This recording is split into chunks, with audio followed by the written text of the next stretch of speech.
आंतर्जातीय एवं राजनैतिक खबर। 1.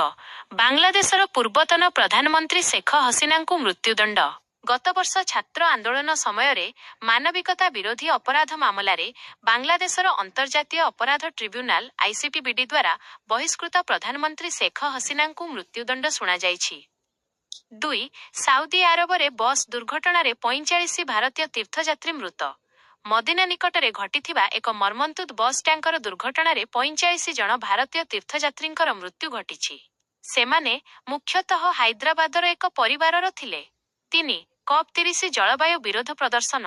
ब्राजिलर बेलेम्रे चलिथिबा कप 30 जलवायु शिखर सम्मेलन रे परिवेश कार्यकर्ता एवं आदिवासी गोष्ठी जलवायु न्याय पई दाबी करी सुरक्षाकर्मी सह संघर्ष करिसेंति। 4. यूक्रेन किणिब फ्रांसर युद्ध विमान। यूक्रेनर राष्ट्रपति जेलेन्स्की एवं फ्रांसर राष्ट्रपति माक्रोन एक चुक्ति स्वाक्षर करिसेंति, जहा अनुଯାयी यूक्रेन रूस विरोध में वायु प्रतिरक्षा पई फ्रांसर उन्नत युद्ध विमान किणिब। 5. अमेरिका रूस शिखर सम्मेलन आशा। क्रेमलिन पक्षर कहुଯାଇଛି जे रूस राष्ट्रपति व्लादिमिर पुटिन एवं अमेरिका राष्ट्रपति डोनाल्ड ट्रंपक मध्य आवश्यक प्रस्तुति शेष हेबा परे शिखर सम्मेलन आयोजन हेबार आशा रही। व्यवसाय एवं अर्थनीति खबर। भारत उपरे गुरुत्व। 6. भारतर वाणिज्य नियंट वृद्धि। सुना आमदानी वृद्धि हेतु भारतर वाणिज्य नियंट बहुत बढ़ी जाई 61.68 बिलियन रे पहुंची। 7. प्रथम अमेरिका भारत एलपीजी चुक्ति। भारतीय तैल कंपानी गुड़िक अमेरिकारु वार्षिक 2 मिलियन टन एलपीजी रंधन गैस आमदानी पई प्रथम दीर्घकालीन चुक्ति स्वाक्षर करिसेंति। 8. डाटा सुरक्षा नियम डीपीडीपी अनुपालन। नूतन डिजिटल व्यक्तिगत डाटा प्रोटेक्शन डीपीडीपी नियम पई कोहल किंबा कम समय सीमा धार्य करने भारत सरकार शिल्प संस्था मानक सह आलोचना करुछंती। 9. अनिल अंबानी पुणी थरे ईडी रे हाजर हेले नाही। रिलायंस ग्रुप अध्यक्ष अनिल अंबानी फेमा मामला रे प्रवर्तन निर्देशालय ईडी रो द्वितीय समन को एड़ाई जाइछंती एवं वर्चुअल रे हाजर हेबाकू प्रस्तुत थिबा कहिछंती। 10. नवी मुंबई अंतर्जातीय विमानबंदर खोलिब।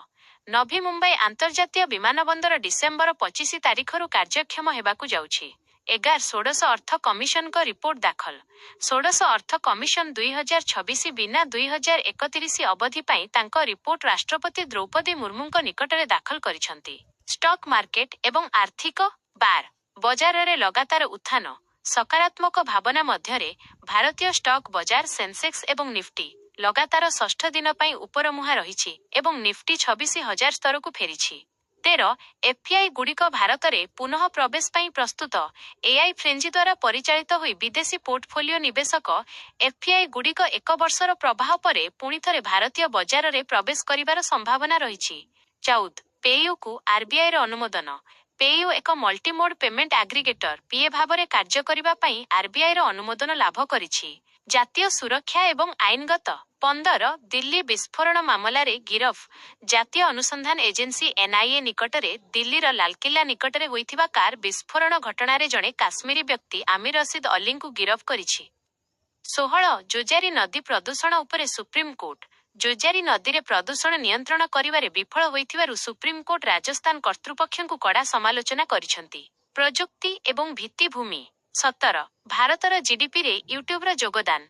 रिपोर्ट अनुଯାयी 2024 मसीह यूट्यूब रा सृजनशील इकोसिस्टम भारतर मोट घरोई उत्पाद जीडीपी रे 16,000 कोटी रु अधिक योगदान करिछि।